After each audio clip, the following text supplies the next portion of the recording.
en este caso respiratoria, donde los pulmones van a colapsar debido a una insuficiencia para expandirse completamente, ¿no?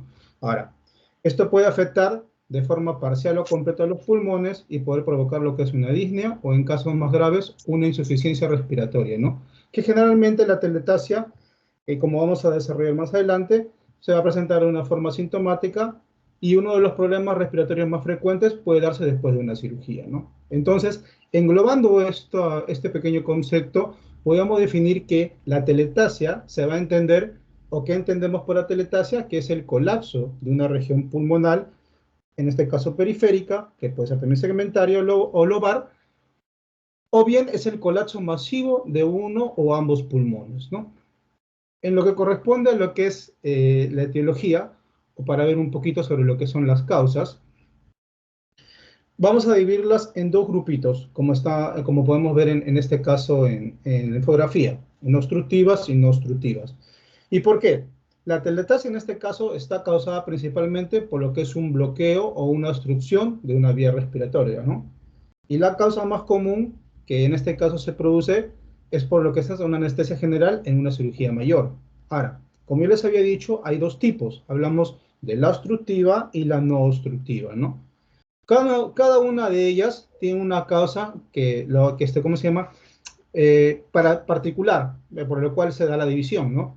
En el caso, por ejemplo, de la telectasia, en este caso obstructiva, tiene como principales factores de riesgo los que vamos a ver a continuación, ¿no? Que es un tumor en lo que son las vías respiratorias, que puede estrechar en este caso las vías respiratorias. Hablamos de una inhalación de cuerpos extraños cuando el organismo, sobre todo en este caso, se da en lo que son en los niños, es frecuente generalmente este tipo de problemas. Y también hablamos, por ejemplo, del desarrollo, digamos, un riesgo o un factor de riesgo son los mocos, porque su acumulación de ellas crea un tampón en lo que son las vías respiratorias, ¿no? Esto corresponde a los que son, en este caso, en este caso, obstructivas, ¿no? Ahora, cuando nosotros hablamos de las no obstructivas, nos referimos, por ejemplo, en este caso, a la neumonía, ¿no? Que es una infección pulmonar que puede causar esta complicación respiratoria, ¿no? Ahora, ¿qué pasa cuando nosotros nos referimos a las heridas en el tejido pulmonar, ¿no? Estas son provocadas en este caso por lesiones y enfermedades pulmonares o cirugías, ¿no? Disculpen. Okay.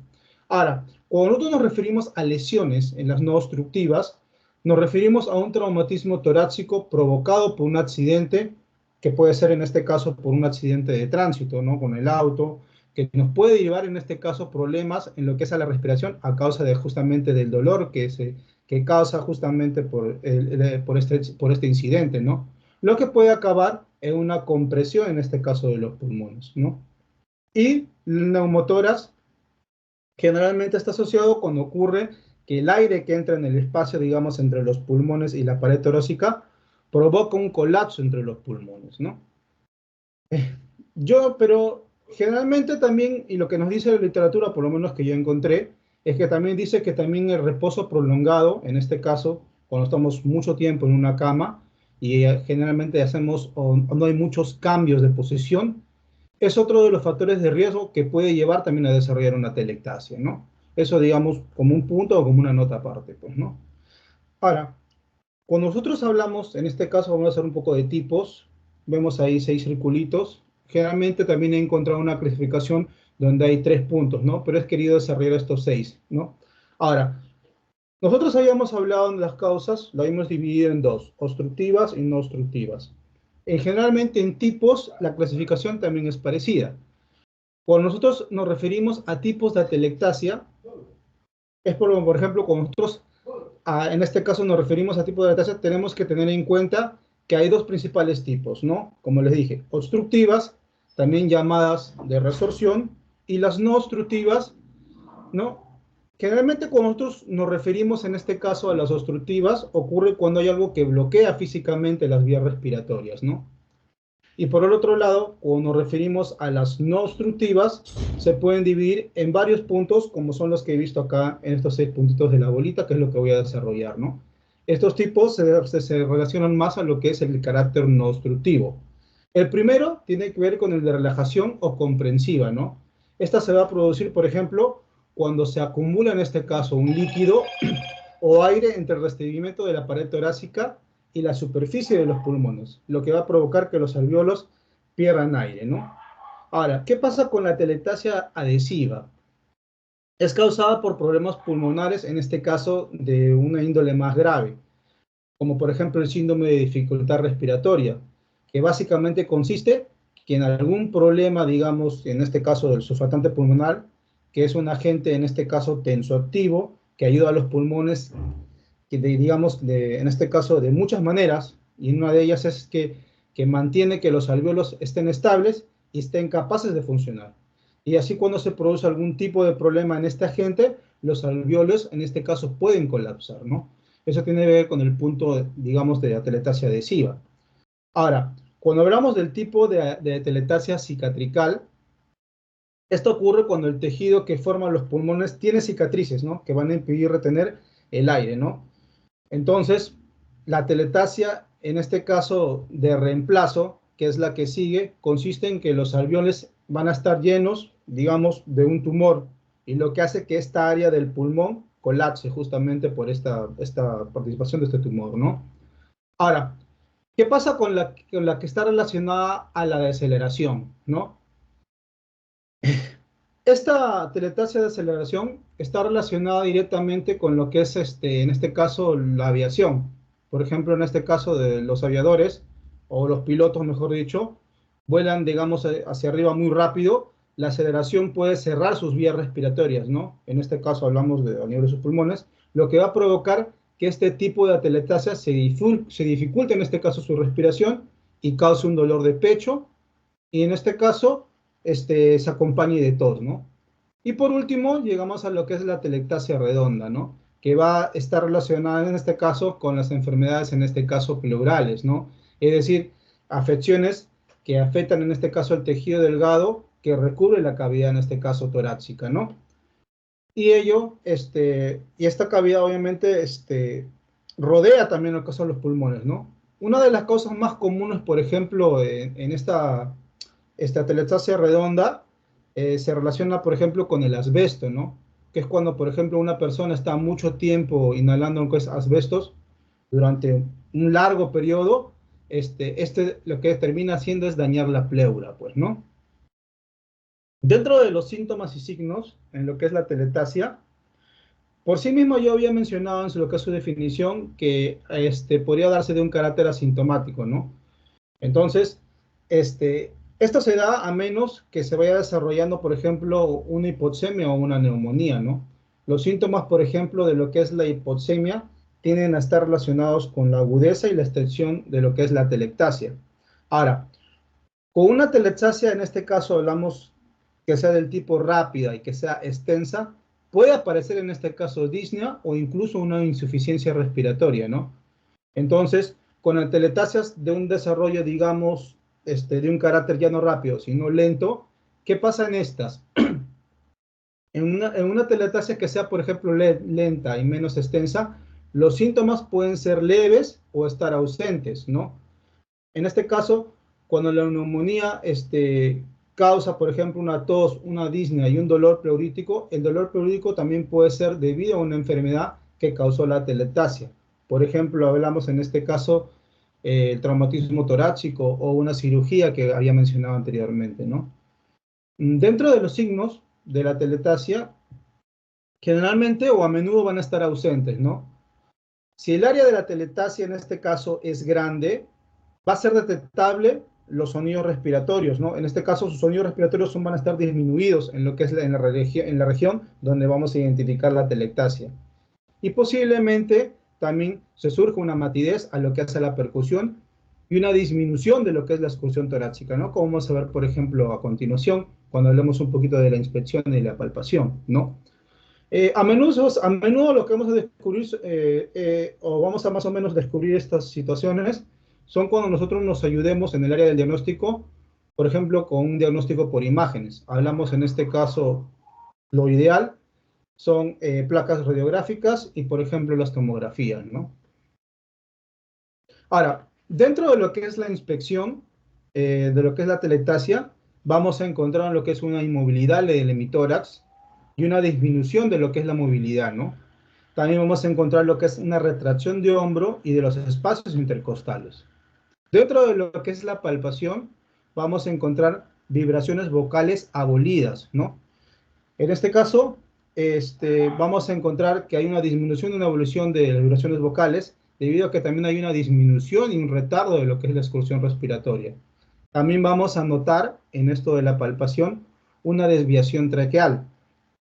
Pero, ¿cómo se entiende esto de la desviación traqueal? Se relaciona con que hay una desviación inspiratoria de lo que es la tráquea. Esto se va a apreciar cuando nosotros hagamos justamente la palpación y en el lado que esté afectado en la inspiración profunda es donde se va más o menos ver esta situación, ¿no? La desviación inspiratoria de lo que es la tráquea. En lo que es la percusión, vamos a encontrar lo que es la matidez en la zona de la telectasia y una hipersonoridad en el área adyacente, ¿no? Y dentro de lo que es en este caso la auscultación, vamos a encontrar un murmullo vesicular, en este caso abolido, que quiere decir que hay un silencio auscultatorio, y vamos a ver un soplo, vamos a escuchar, vamos a entender lo que es un soplo tubario, ¿no? O pleurítico o anfórico, pues, ¿no? Aquí en esta placa podemos apreciar lo que es una teletasia de un pulmón izquierdo. Justamente aquí está toda esta área negra, representa lo que es la teletasia del pulmón izquierdo, ¿no? A continuación, sigue nuestra compañera con el desarrollo de síndrome de condensación de neumonía. Muchas gracias.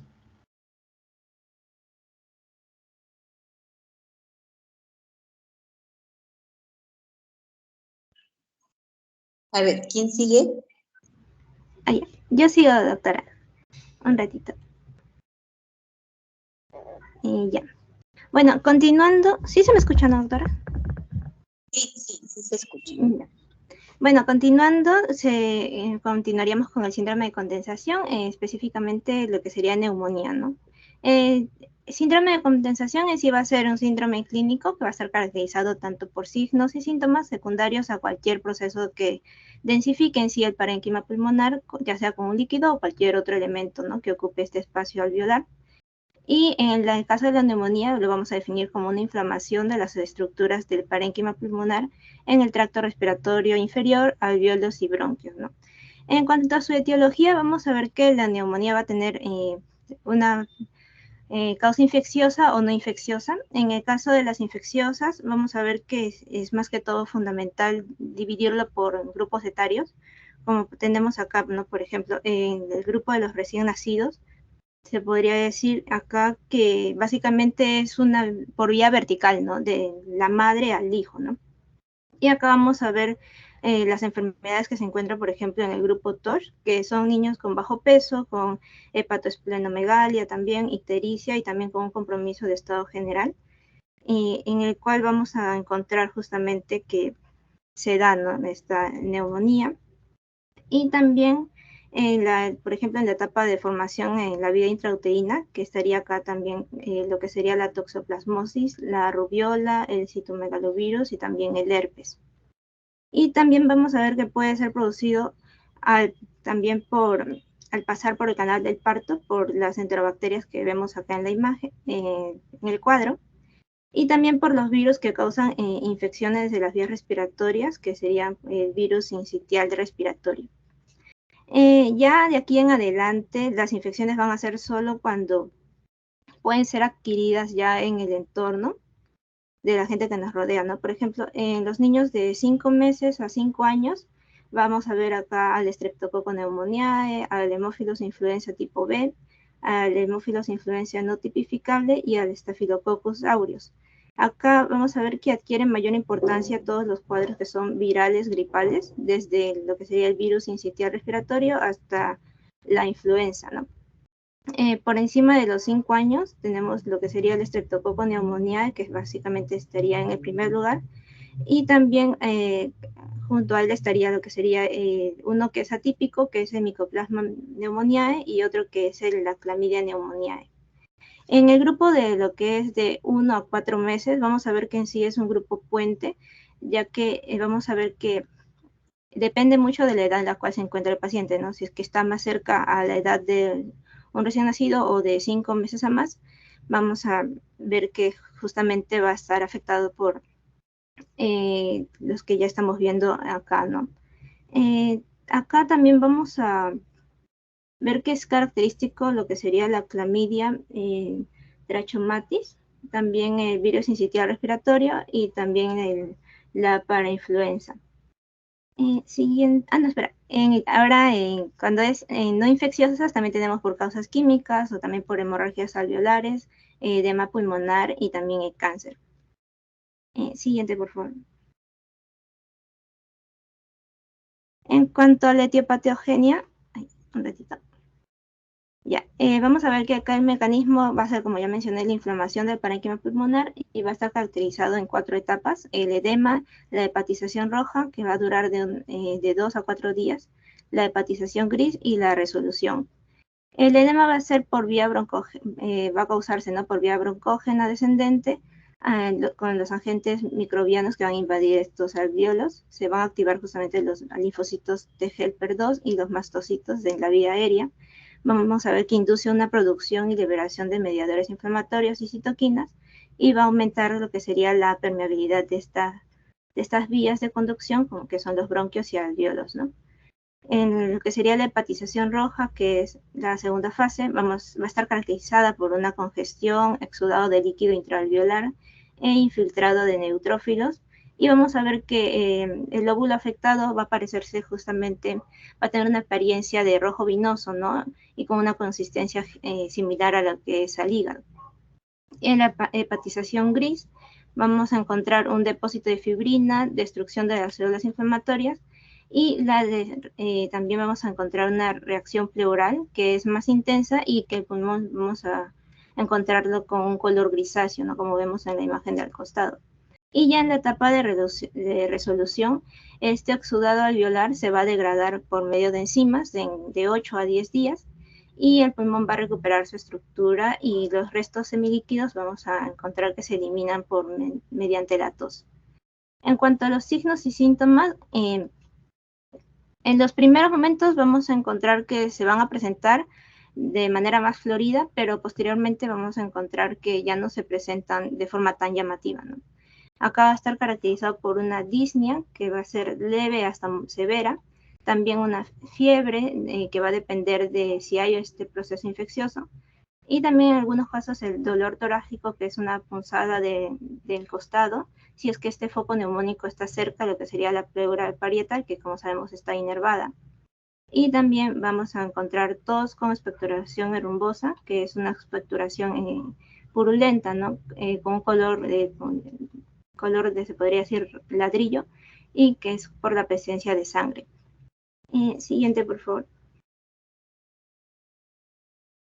En cuanto al examen físico, a la inspección, el paciente va a tener una disminución de la movilidad del hemitórax correspondiente a donde se encuentra justamente esta consolidación. También vamos a encontrar una respiración superficial. También vamos a encontrar signos de dificultad respiratoria, como por ejemplo la taquipnea, ¿no?, que es el aumento de la frecuencia respiratoria. También el tiraje, que es el hundimiento de la piel entre las costillas, podría ser también supraclavicular o supraesternal, que esto va a significar que el paciente está usando justamente estos músculos accesorios para poder respirar. También vamos a encontrar movilidad diafragmática disminuida, expansión también torácica disminuida, y también podemos encontrar cianosis tanto en los labios como en los lechos unguiales. En cuanto a la palpación, vamos a encontrar una disminución de la expansión también en la zona de consolidación. También dolor en punta de costado, como ya mencioné en la anterior diapositiva. Y las vibraciones vocales van a encontrarse aumentadas, ¿no?, como vemos en la imagen. Ahí cuando le digamos al paciente que hable, vamos a encontrarlo que se encuentra aumentado. En cuanto a la percusión, vamos a encontrar matidez al evaluar los límites, la forma y la percusión de la columna vertebral. Submatidez cuando hay lesiones pequeñas o una interposición de tejido pulmonar sano. Y sonora cuando hayan lesiones situadas a más de 6 centímetros de distancia. En cuanto a la auscultación, en el caso de la neumonía típica, vamos a ver que podemos encontrar 3 etapas, ¿no? La primera etapa, que va a comenzar con la exudación alveolar por la infección y se va a auscultar acá estertores crepitantes, fundamentalmente al final de la inspiración, y no se va a movilizar con la tos. En la segunda etapa, el parénquima pulmonar ya se va a encontrar condensado y va a corresponder al periodo anatomopatológico de hepatización, que ya habíamos mencionado, y vamos a auscultar en este caso soplos tubáricos o bronquíticos. En la tercera etapa vamos a ver que se va a comenzar ya lo que es la etapa de resolución y se va a reabsorber justamente este exudado por la circulación y se va a eliminar por la expectoración y se va a encontrar estertores crepitantes que se conocen de retorno y va a desaparecer este soplo bronquico y el parénquima va a volver a ventilarse y encontrarse el murmullo vesicular. Siguiente, por favor. No, le pasaría con mi compañera para el siguiente punto.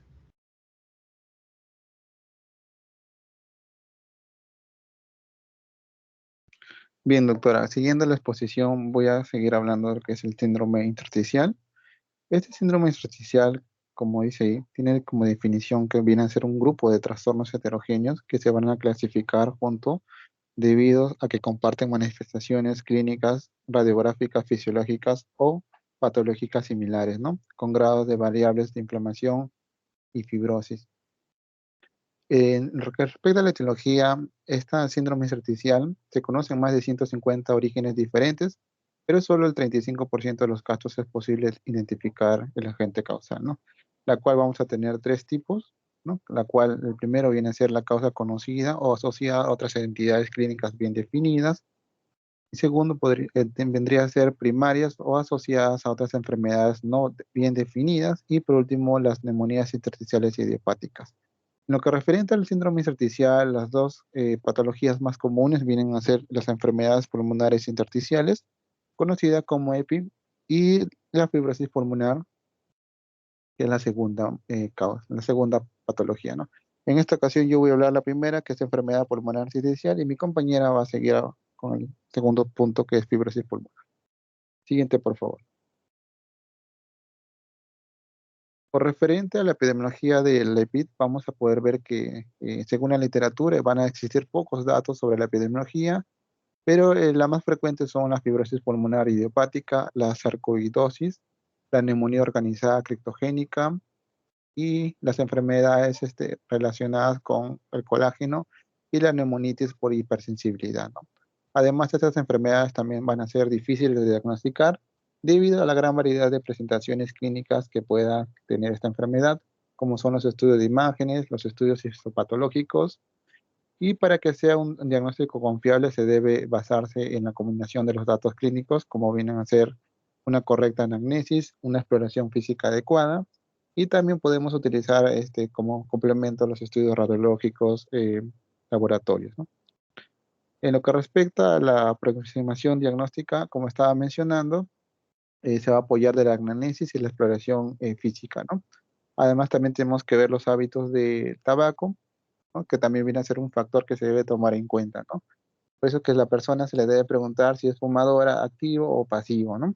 También debemos también preguntar el hábito ocupacional o laboral que tiene la persona, ya que pueden estar expuestas a agentes orgánicos y puede conllevar a una neumonitis por hipersensibilidad, ¿no? O también puede ser que estén expuestos a polvos inorgánicos, conllevando una neumoconiosis, ¿no?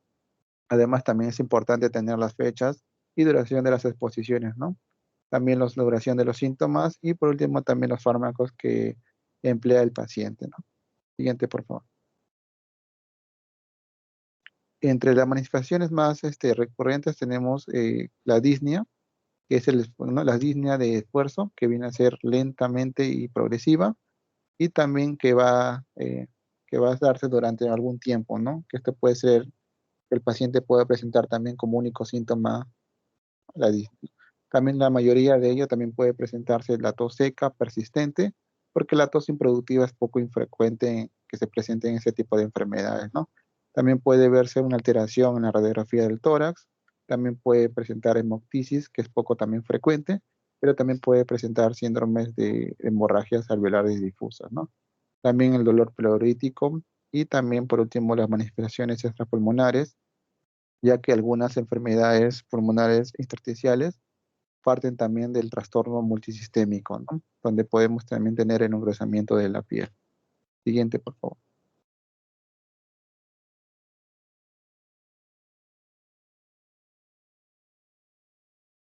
Siguiente, por favor. Con lo referente al examen físico, la mayoría de los pacientes con enfermedades pulmonares intersticiales suelen ser inespecíficos, donde los más resaltantes podemos tener los estertores crepitantes y la acropaquía, ¿no? La cual se van a escuchar crepitaciones que se va a sospechar sobre todo en la base de los pulmones, en la línea axilar posterior, y las crepitaciones pueden ser ¿no? audibles. En el examen cardíaco suele ser normal, y cuando se presenta un hallazgo podríamos decir que tiene un hallazgo de indicar que es un estadio de avanzado de la enfermedad, ¿no? También los dedos en palillo de tambor que nos pueden indicar también esta patología, ¿no? Como característica.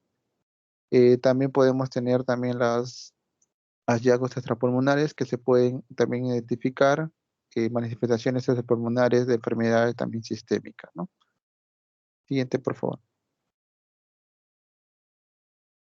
Y por último tenemos las pruebas de laboratorio, que también son importantes, ¿no? Ya que nos van a indicar una orientación diagnóstica, como son los análisis sanguíneos y los marcadores séricos, que vienen a ser un ejemplo, por ejemplo, podrían ser la fibrosis pulmonar idiopática, que se debe a que hay un aumento de los marcadores de inflamación sistémicas, como son la proteína C reactiva, la gamma-globulina plasmática, y también pueden aparecer anticuerpos antinucleares y factores también reumatoides, ¿no? La radiografía, que es un método convencional más preferido, ya que nos permite evaluar y también el seguimiento ver de la persona, ¿no? que la está padeciendo, ¿no? Como por ejemplo podemos ver el vidrio despulidos o panal de abeja, ¿no? También el otro que viene a ser la tomografía computarizada torácica, que es la más sensible que la radiografía del tórax, y siempre se debe pedir una radiografía de alta resolución, ¿no? Ya que nos permite detectar si hay alguna anormalidad en el paciente, ¿no? También el lavado broncoalveolar, que es importante cuando se desea evaluar lo que es la neumoconiosis, y el electrocardiograma, el EKG, ¿no? Que es útil para valorar la hipertensión pulmonar y la afectación cardíaca que puede tener el paciente. Siguiente, por favor. Voy a dar paso a mi compañera que va a continuar con las cosas. Gracias.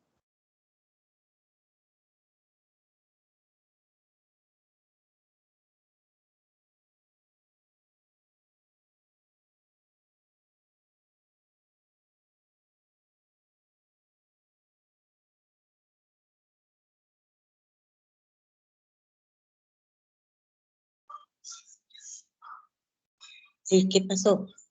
Sí, doctora, estoy compartiendo, disculpe. Ah, bien. Ya. Se puede ver mi pantalla, ¿verdad? Sí, sí se ve. Ya. Bueno, buenas noches, doctor y compañeros.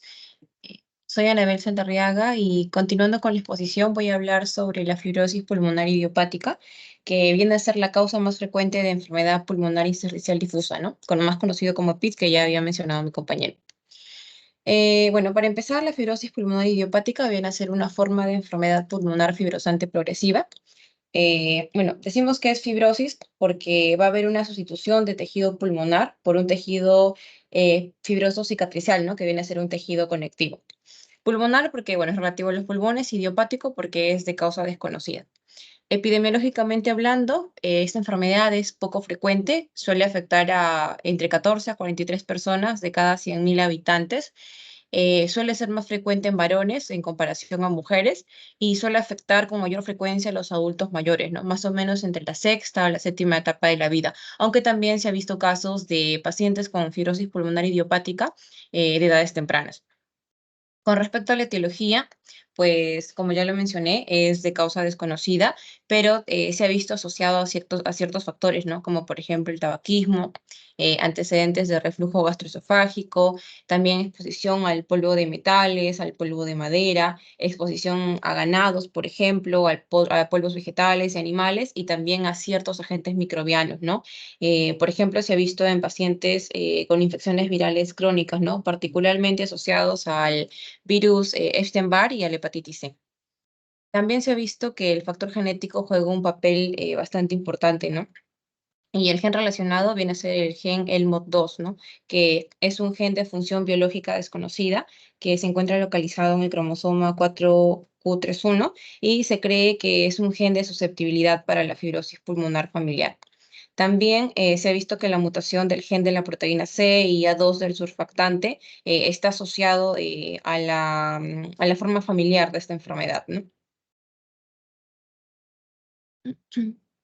Algo importante también que debo mencionar es que en el caso de la fibrosis pulmonar familiar, se ha visto que representa menos del 5% de los casos de fibrosis pulmonar idiopática. Ahora, con respecto al diagnóstico, esto se da en base a la evaluación clínica y para ello se tiene en cuenta tanto los antecedentes y la semiología y también en base a las imágenes de tórax, ¿no? Y para ello se solicita al paciente radiografía y una tomografía. Hoy voy a hablar más que todo sobre la evaluación clínica, ¿no? Y para ello voy a empezar hablando de los antecedentes. Es importante también consultarle al paciente si tiene, por ejemplo, antecedentes familiares, ¿no? Ya que se podría tratar del caso de una fibrosis pulmonar familiar, ¿no? O también si ha tenido una cierta exposición, por ejemplo, a metales o a ganados, ¿no? Como ya lo había mencionado, o sea, si tiene un factor predisponente para poder desarrollar fibrosis pulmonar idiopática. También es importante tener en cuenta la clínica del paciente, ¿no? Y en ellas mencionamos la disnea, que suele ser una disnea de esfuerzo, que es progresiva, al igual que la tos, no es una tos seca, no es una tos no productiva, que es persistente y también es progresiva, y generalmente tiene meses de evolución, ¿no? Por eso se dice que se da de forma crónica. También se puede ver en el paciente cianosis, también puede verse acropaquías, ¿no? Como se puede ver en la imagen, estos dedos en palillo de tambor, como se llama, que en un paciente sano, al momento de juntar el dedo índice, pues debería juntarse con normalidad, ¿no? Pero en estos pacientes queda cierta abertura, como se puede ver en la imagen. Y también de forma ocasional, que es bastante raro, también puede estar acompañado de dolor torácico. Y ya en el examen físico, en la inspección, bueno, como lo mencioné, se puede ver cianosis, se puede ver acropaquías, por ejemplo, y también debido a la disnea haber una disminución de la movilidad torácica. En la palpación vamos a ver que hay una disminución de las vibraciones vocales y esto se puede observar cuando al paciente se le pone la mano en la parte de la espalda y se le empieza a decir que repita el número 33, ¿no? Y como generalmente las bases suelen estar comprometidas en ese tipo de enfermedad, vamos a ver que las vibraciones vocales están disminuidas en las bases generalmente. Y también se va a ver que en la amplexación está disminuida. En la percusión se va a escuchar como submatidez y en la auscultación vamos a ver que hay una disminución del murmullo vesicular y también hay presencia de crépitos, ¿no? Y estos crépitos suelen ser de tipo velcro, que suelen ser bivasales y se escuchan como una especie de crujidos. Eso sería todo por mi exposición, doctora. Muchas gracias.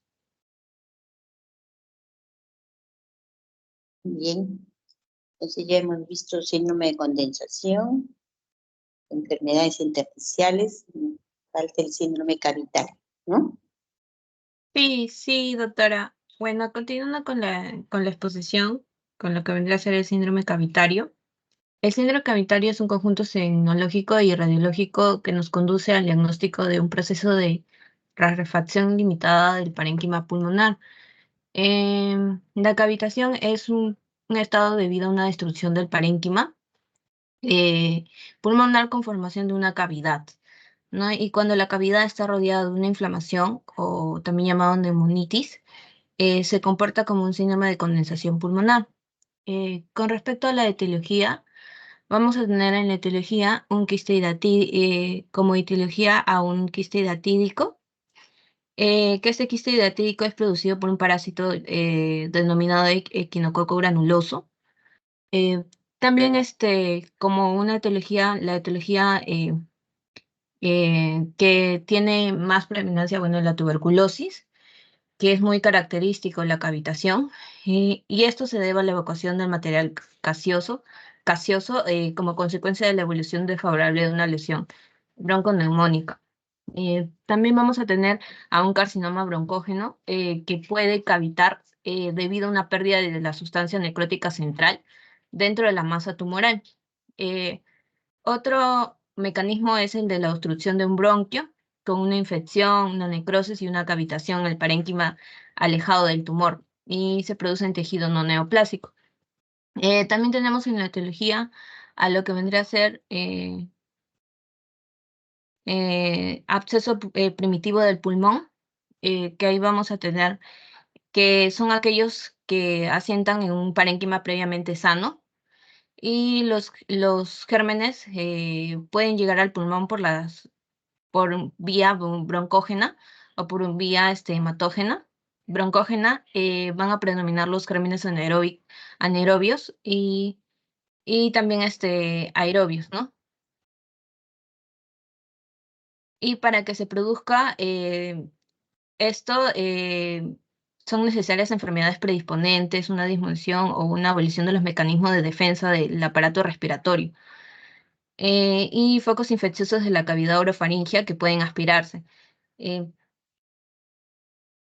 También tenemos un carcinoma metastásico, que generalmente son espinocelulares, y también tenemos en el caso de quistes congénitos. En estos quistes congénitos vamos a tener al quiste broncógeno, que pues es una anomalía de localización intrapulmonar o mediastal, que al comunicarse con un bronquio elimina el líquido y da lugar a una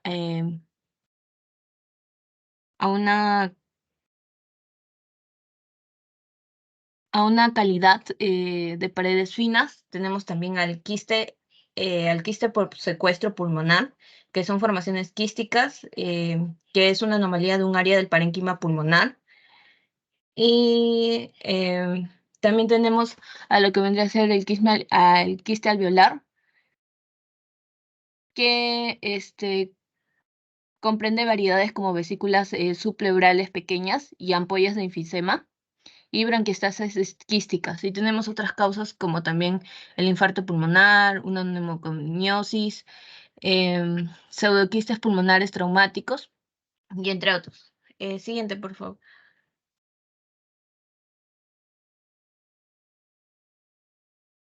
Con respecto a la etiopatogenia, en el volumen mínimo tenemos que ninguna lesión pulmonar puede originar signos acústicos si no ocupa un volumen suficiente y en general bastante grande. El tamaño no ha de ser menor de 3 a 4 centímetros. Con respecto a la profundidad, en una lesión pulmonar alejada de la superficie, en una región central, no es descubierta por las maniobras semiológicas. Y en transmisión, se refiere a los soplos, cuya transmisión va a depender de varios factores, como por ejemplo si existe una alteración patológica a nivel de la faringe, no se produce soplo. Si es indispensable que la vía aérea esté permeable, ya que si está obstruida, pues el soplo no se origina, ¿no? También si la amplitud del tórax está muy disminuido, como ocurre en la parálisis diafragmática, el soplo no se produce. Si la amplitud está exagerada, como el enfisema, la intensidad del soplo puede incrementarse. Y hay también algunas condiciones adicionales características del síndrome, que tenemos la condensación pericavitaria, que puede existir o no, tener un espesor grande o pequeño. Las paredes lisas o anfractuosas, también el contenido puede ser líquido o gaseoso. Siguiente, por favor. Con respecto a los signos y síntomas, en los síntomas podemos tener a tos y expectoración, unos esputos numulares. Se refiere que son mucopurulentos, con pequeñas semisólidos que se hunden en el agua. No, también tenemos, en caso de que sea causa de la tuberculosis, a la presencia de astenia, de fiebre, anorexia, adelgazamiento y sudores nocturnos. Con respecto al signo, vamos a ver un tórax adelgazado, si la causa es infecciosa o neoplásica. También una movilidad torácica disminuida. Vamos a encontrar disnea, cianosis, polinia, taquimia, también la presencia de hemoptisis y la triada del acné, que es pectoriloquia, soplo cavitario y gorgoteo. Siguiente, por favor.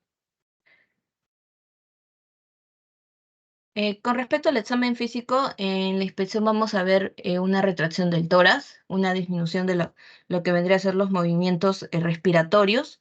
En la palpación vamos a ver el aumento de las vibraciones vocales o también la disminución de estas vibraciones vocales.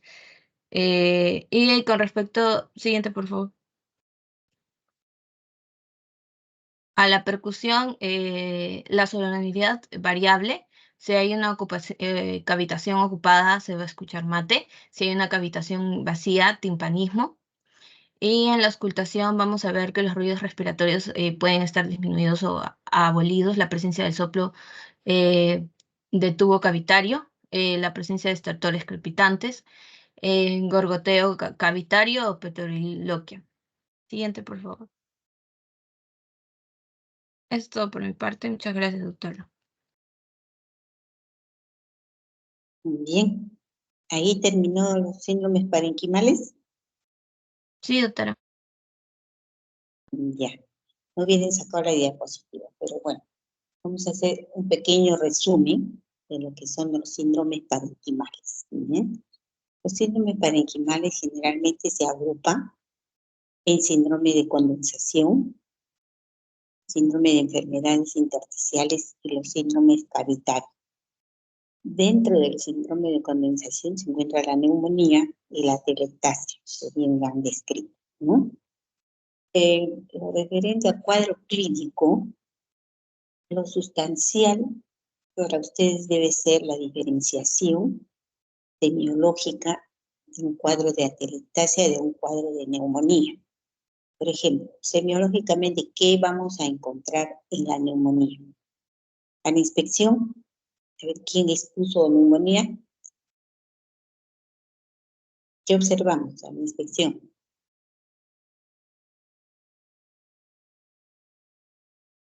¿Hola?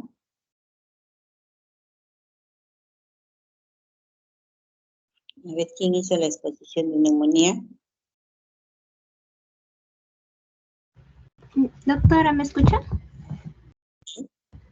Ah, ya. Bueno, en neumonía, en la inspección vamos a encontrar la disminución, ¿no?, de la movilidad, más que todo de la parte que está afectada por la neumonía, y también, ¿cómo se llama?, dificultad respiratoria, ¿no?, como taquipnea o el tiraje, ¿no?, del uso de los otros músculos accesorios, ¿no?, y también posible cianosis. Inspección, un tórax simétrico, ¿no es cierto? No hay abombamiento ni acoplamiento como en el caso de derrame pleural. Disminución de la motilidad en el lado afectado. ¿Cómo están las vibraciones vocales en neumonía? Aumentadas, doctora. Las vocales aumentadas, a la percusión hay matidez y a la auscultación se describen, tres fases, ¿no? La fase exudativa. ¿Cuál es la segunda fase? Hay tres fases que se describen en lo que es la De auscultación. O sea, se forma el exudado o la fase de hepatización. La tercera fase de consolidación. ¿Qué es lo que vamos a escuchar en estas fases de la auscultación? Murmullo vesicular disminuido o abolido. Pero escuchamos unos estertores denominados crepitantes, ¿no? Es lo característico de neumonía. Murmullo vesicular disminuido y crépitos o crepitantes. Pueden ser unilaterales o bibasales. Además escuchamos, estaba escrito, pero me parece que no lo han mencionado, broncofonía, egofonía. ¿Qué más escuchamos en neumonía? Pectoriloquia y también pectoriloquia áfona. Pectoriloquia áfona. Es lo característico de la neumonía. Pectoriloquia áfona, egofonía, ¿no? signos que no se van a observar o no se van a escuchar en la atelectasia. Por ejemplo, en la atelectasia, ¿cómo están las vibraciones vocales? Para diferenciarlas de la neumonía. Olidas, doctora. Olidas. Mientras que en neumonía están aumentadas, ¿no es cierto? O sea, el cuadro semiológico es parecido, pero cuando les llega un paciente de emergencia, ustedes tienen que saber diferenciar si es una atelectasia o es una neumonía, ¿no? Entonces, ¿cómo van a diferenciar? Semiológicamente, ¿no? Aplican la semiología, inspección, palpación, percusión y ocultación, y de ahí deducen si están frente a un cuadro de neumonía o si están frente a un cuadro de atelectasia. Entonces, en la atelectasia las vibraciones vocales están abolidas o disminuidas. A la percusión también va a haber matidez. A la ocultación, murmullo vesicular disminuido o abolido, pero no se van a escuchar crepitantes, ¿no? Ni pectoriloquia, ni egofonía, ni pectoriloquia áfona. Eso es lo que diferencia la atelectasia de neumonía dentro del primer síndrome de condensación. Luego tenemos las enfermedades intersticiales, que son numerosísimas, más de 300 patologías están agrupadas dentro de lo que son enfermedades intersticiales. Pero de ellas vamos a elegir, como bien se dijo, las más frecuentes, ¿no? La fibrosis pulmonar idiopática, el FPI, que tiene sus características semiológicas también, y donde se va a escuchar el velcro. ¿Qué es el velcro?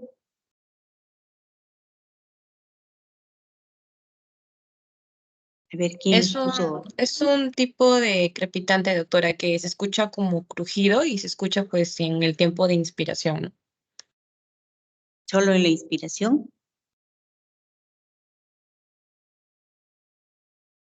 El velcro es un crepitante, ¿sí? Pero ¿cómo yo lo diferencio del crepitante de la neumonía? Porque en neumonía también yo voy a escuchar crepitantes, ¿no? Pero el velcro es característico o patognomónico del EPID o de la fibrosis pulmonar, ¿no? Entonces, ¿cómo se diferencia del crépito de la neumonía? Porque ambos son crepitantes. El velcro es un crepitante que se escucha en los dos tiempos, a la inspiración y a la expiración. Mientras que el crepitante de la neumonía lo voy a escuchar en un solo tiempo, a la inspiración. Esa es la diferencia básica o fundamental de un crepitante en neumonía y de un crepitante en EPID o en fibrosis pulmonar idiopática. Dentro de las fibrosis pulmonares idiopáticas también se describe lo que es el NIU y el NINE. ¿Qué es el NIU? Cuando ustedes envían la muestra a anatomía patológica, patología responde, ¿no? Cuadro compatible con NIU, cuadro compatible con NINE. Que son cuadros de fibrosis, ¿no? Un tipo de fibrosis donde también se va a presentar una neumonía, ¿no? NIU, neumonía, ¿qué significa NIU? Neumonía intersticial usual, mientras que el NINE es neumonía intersticial no específica. Esos dos términos ustedes siempre lo van a escuchar o lo van a leer en los resultados de anatomopatología. Entonces, estamos hablando de una fibrosis pulmonar idiopática, que también tiene sus características tomográficas. ¿Qué es lo que caracteriza a los EPID? En primer lugar, ¿qué tomografía pedimos para un EPID dentro de los exámenes auxiliares? Es una tomografía específica. ¿Cuál es? Tomografía computarizada de alta resolución. O sea, pedimos un TACAR. Generalmente, en el lenguaje médico, ya ustedes van a escuchar decir, pídele un TACAR. Entonces, ¿qué cosa es un TACAR? Una tomografía computarizada de alta resolución, que es el examen de elección para las enfermedades intersticiales, ¿no? Y tomográficamente tiene sus características. ¿Qué es lo que vamos a leer o vamos a observar radiográficamente? Imágenes de panalización, como se describen en panal de abeja, ¿no? O imágenes en vidrio pulido o deslustrado. Ustedes habrán escuchado. Tiene imágenes en vidrio pulido o deslustrado, por lo que también los americanos denominan el pavimento loco, ¿no? Que son imágenes así desordenadas, ¿no? El crazy paving, un pavimento loco. Estas son características tomográficas en los EPI. Entonces recuerden ustedes, resumiendo lo que son enfermedades intersticiales, y como les había dicho, hay más de 300 patologías dentro de lo que son enfermedades intersticiales, siendo las más frecuentes la fibrosis pulmonar idiopática, el FPI, y el NINE y el DIU, ¿no?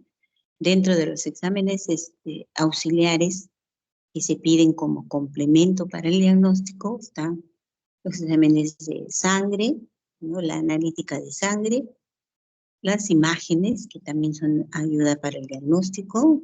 Se pide un TACAR, una tomografía computarizada de alta resolución, y también se pide la espirometría, ¿no? Para ver las capacidades pulmonares, para ver los volúmenes pulmonares, ¿no? Espiro, respiración, metría, medida de la respiración. Y de ello vamos a inferir si el paciente tiene un patrón obstructivo o si tiene un patrón restrictivo, ¿no? ¿Cómo vamos a determinar si es obstructivo o restrictivo? Con los parámetros que tiene la espirometría, que son varios, pero de ellos los más importantes, la capacidad vital forzada y el BEFSU-1, o el volumen inspiratorio forzado al segundo. Este BEFSU-1 nos sirve para determinar patrones obstructivos y la capacidad vital forzada para determinar patrones restrictivos, siendo en ambos los valores normales 80%.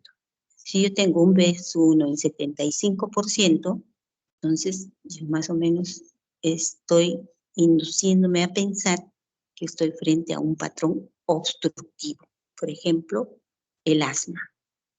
Y si yo tengo una capacidad vital forzada en 78%, tengo que pensar que estoy frente a un patrón restrictivo, las fibrosis pulmonares, ¿no? Si ya hemos visto síndrome de condensación, neumonía telectasia, enfermedades intersticiales, y los síndromes cavitarios, como bien ya lo ha descrito su compañera, donde hay destrucción del parénquima pulmonar, ¿no? Se dice que cuando la cavidad es mayor de 3 centímetros, al percutir vamos a escuchar timpanismo. ¿En qué patologías vamos a ver síndrome cavitario? Sobre todo, lo más frecuente en tuberculosis pulmonar. ¿En qué otra patología, dijo su compañera? ¿Qué otra patología vemos un síndrome cavitario? Quiste hidatídico también, doctora. Quistes también producen cavidad.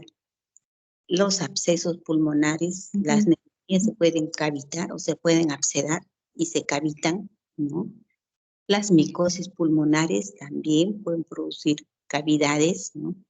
Es decir, hay múltiples patologías, pero lo más importante es tuberculosis pulmonar, en primera línea, luego los quistes, los abscesos, ¿ya? Entonces, este es un breve resumen de lo que es síndromes parenquimales. Recuerden ustedes, están agrupados, por decir, en 3, ¿no? Síndrome de condensación, atelectasia, neumonía, síndrome de enfermedades intersticiales, fibrosis pulmonar idiopática, y los síndromes cavitarios. Bien, entonces ya hemos concluido la primera parte o el primer tema de síndromes parenquimales. ¿Tienen alguna pregunta o algún comentario? Doctora, cuando se trata de una neumonía típica, se van a escuchar sus crepitantes, ¿no? Crepitantes básicamente y subcrepitantes también se pueden escuchar. Las neumonías atípicas generalmente producen necrosis pulmonar, son neumonías necrotizantes también, ¿no? Entonces podemos escuchar en estertores crepitantes y subcrepitantes. ¿Sí? Virginia, Sofía Virginia. Sí, doctora, ¿los subcrepitantes son así como los crepitantes? ¿Suenan igual? No, por algo uno es crepitante y el otro es subcrepitante. A ver, ¿cuál es la diferencia semiológica entre el crepitante y el subcrepitante?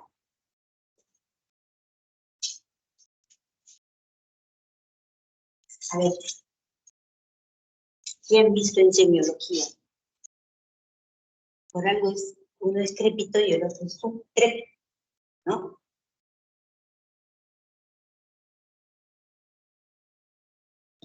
A ver, ¿quién me menciona?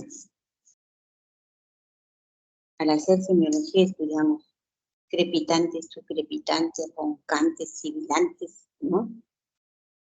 Crepitantes, subcrepitantes como estertores parenquipantes, ¿no?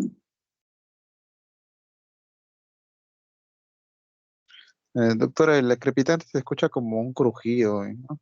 Como un crujido, así, algo así. Y los subcrepitantes como que burbujas, algo así.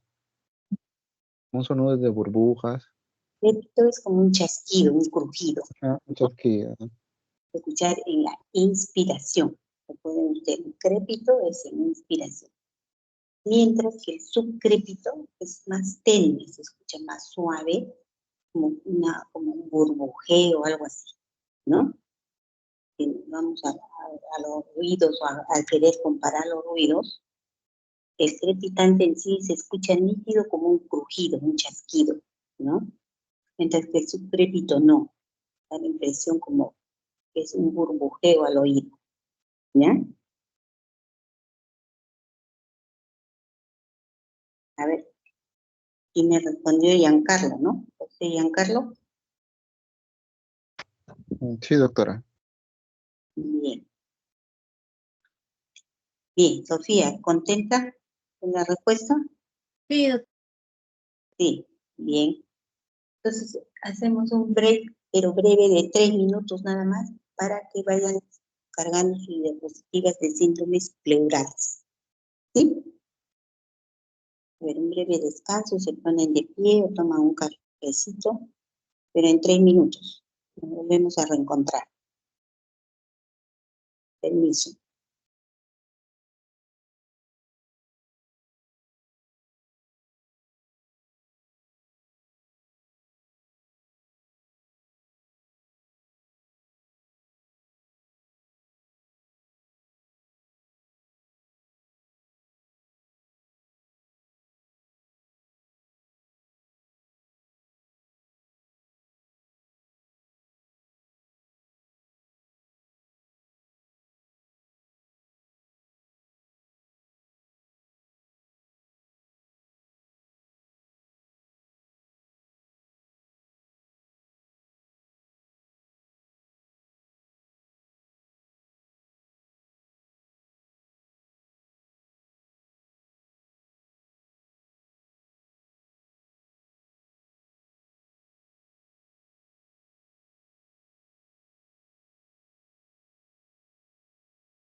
A ver, ya podemos empezar. ¿Están listos? Sí, doctora. Ahora mi compañera presenta.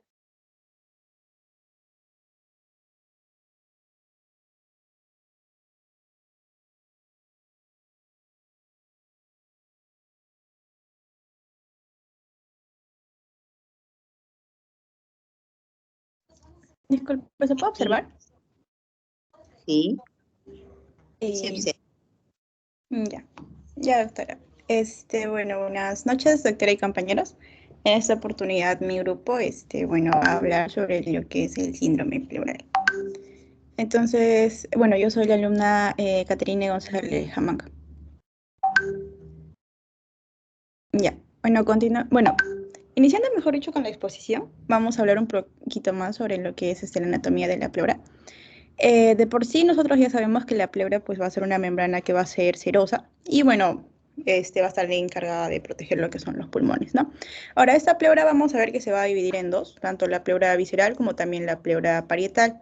En el caso de la visceral, bueno, anatómicamente va a ser un poco más difícil de encontrar, ¿no? Porque va a ser aparte que va a ser va a ser un poco más delgada, también va a estar más adherido, entre comillas, ¿no? Más adosada a lo que es el pulmón. Entonces, por eso es lo que anatómicamente es como que un poquito más difícil de encontrar. A diferencia de lo que es pues la pleura parietal, porque bueno, esta sí ya va a ser mucho más fácil, ¿no? De encontrar. Y aparte también va a tener mucho que ver con lo que son las paredes torácicas, que bueno, ya más adelante también vamos a hablar de eso. Entonces, aquí, por ejemplo, en la imagen de aquí, en la parte derecha, ¿no? Vamos a observar lo que es un corte transversal pulmonar y aquí vamos a observar mejor lo que es la pleura visceral como la parietal, ¿no? Por ejemplo, en el caso de la visceral, ¿no? Que mencioné que iba a ser un poco más delgada, ¿no? Por eso es que no se logra apreciar tanto en este caso. Y vamos a ver, ¿no? Cómo está, como les mencionaba, ¿no? Adosada lo que es el pulmón, aparte que también vemos que se puede llegar a meter entre las fisuras de lo que es el pulmón, ¿no? A diferencia, pues, de la pleura parietal, que sí acá se puede observar como que mucho más claro, ¿no? Y vamos a ver que, aparte que va a estar separado del pulmón, y vamos a ver que pues va a estar en lo que son las partes externas, ¿no? Aparte que, bueno, también vamos a ver que va a estar algo separado de lo que es el corazón. Ahora, tanto entre la pleura visceral como en la pleura parietal, vamos a encontrar un espacio que, de hecho, va a ser un espacio un poco pequeño, pero que va a ser lo que es la cavidad pleural, que va a dividir, entre comillas, lo que es la pleura visceral, como también la pleura parietal en este caso, ¿no? Para evitar, pues, que haya un cierto roce entre ambas pleuras en este caso. Ahora, dentro de la pleura visceral, algo que sí va, bueno, dividirse, podría decir entre comillas, con lo que es el pulmón, va a ser el tejido subpleural, que va a ser similar a lo que es la pleura visceral, pero sí va a ser un poco más delgada, ¿no? Por eso es que aún sí, ya de por sí la pleura visceral no era muy fácil de encontrar anatómicamente, pues el tejido subpleural va a ser aún más, ¿no? Porque va a ser algo un poco más pequeño. Y como les mencioné, pues va a ser más que nada para dividir la pleura visceral de lo que va a ser el pulmón, ¿no? Aparte, bueno, vamos a ver, por ejemplo, aquí lo que son las costillas, ¿no? Y bueno, por detrás, o mejor dicho, por debajo de vamos a encontrar lo que es la aponeurosis endotorácica. Y ya por debajo de vamos a ver lo que es bueno, la aponeurosis endotorácica va a ser como una capa de tejido conectivo. Y bueno, aparte también por debajo de esta aponeurosis vamos a encontrar lo que es la pleura parietal. Y por debajo de esta, ya como les mencioné, íbamos a encontrar lo que era la cavidad pleural, ¿no? Porque iba a dividir tanto la pleura visceral como también la parietal. Entonces teníamos la pleura parietal por la parte de arriba, ¿no? Y por abajo vamos a encontrar lo que es la cavidad pleural y por debajo de pues ya vamos a encontrar lo que es la pleura visceral. Por abajo ya de lo que es la pleura visceral, vamos a ver lo que es este tejido subpleural que les mencionaba, ¿no? Que iba a estar entre lo que es la pleura visceral como también del pulmón.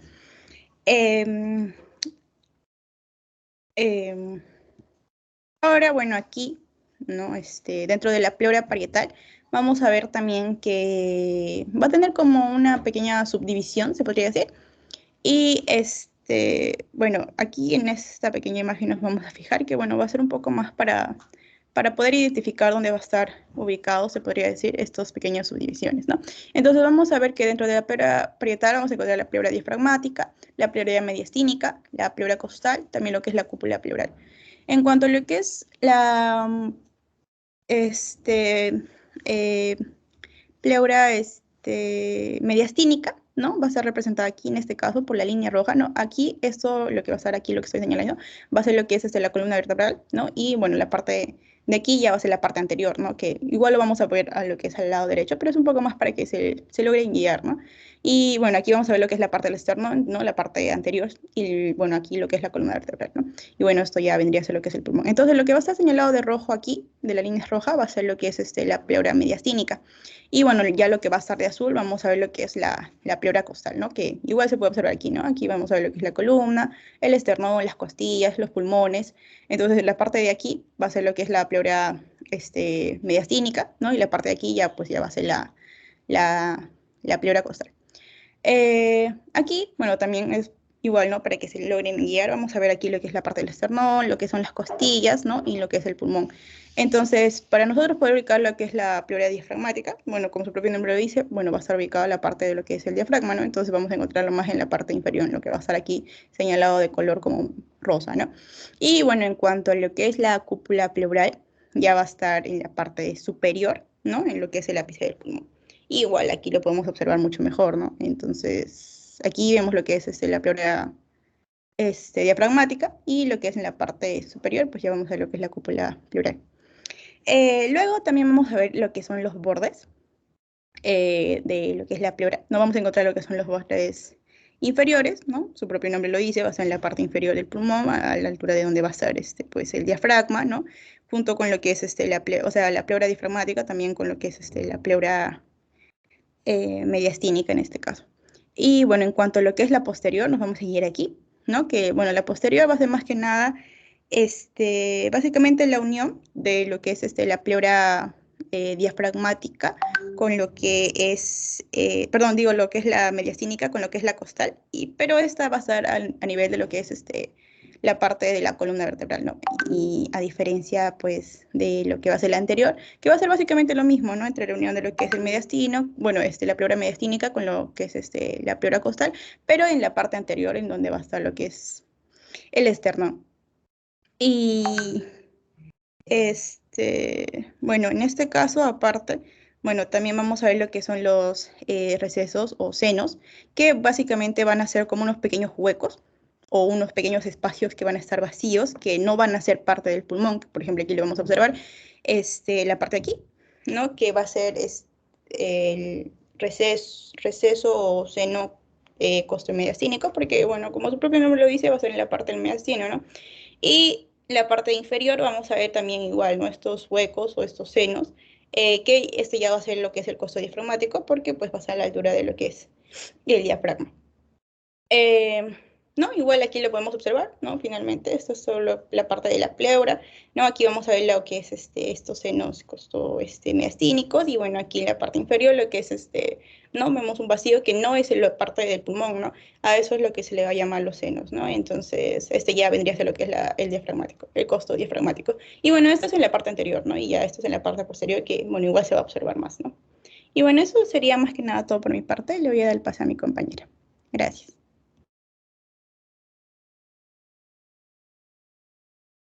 Buenas noches, doctor y compañeros. Voy a continuar hablando sobre lo que es la etiología y la fisiopatología del síndrome pleural.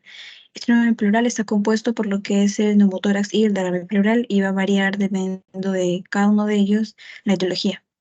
Primero voy a hablar acerca de lo que es la etiología del derrame pleural. Como se puede observar en la imagen, hay una mayor cantidad de líquido en lo que es la base del pulmón. Siguiente diapositiva, por favor. De acuerdo. Entre las causas del derrame pleural, lo que se va a observar es que va a dividirse entre trasudado y exudado, y estas van a ser características por lo que es la mayor profusión de creación o de producción del líquido pleural, pero también puede ser causado por lo que es la disminución de la eliminación o filtrado del líquido pleural, y esto ya vendría a ser por problemas linfáticos. Sin embargo, vamos a centrarnos en los que son el trasudado y el exudado. El trasudado está caracterizado por lo que es un aumento de la presión hidrostática o una disminución de la presión oncótica.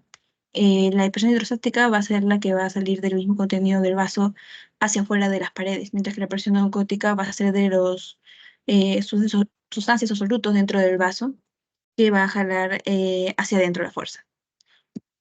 Entre los tipos que podemos encontrar va a ser lo que es la insuficiencia cardíaca congestiva, que esta va a aumentar lo que es la presión en las venas pulmonares, pudiendo llegar a causar lo que es la transudación del líquido en la cavidad pleural. También se encuentra lo que es la cirrosis con ascitis y otros tipos de edema como el mixedema, ¿no? O la embolia pulmonar, que también llega a producir lo mismo. Y el síndrome nefrotídico, en el que se observa lo que es una disminución de la presión oncótica. Por otro lado, en el exudado vamos a observar lo que son infecciones respiratorias, tanto la neumonía como el TBC.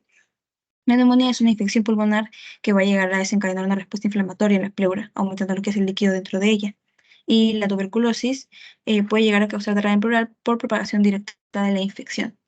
Entre otros casos también está lo que es el cáncer de pulmón. Las células cancerosas pueden llegar a invadir la pleura y estimular así lo que es el mayor aumento de la producción del líquido pleural.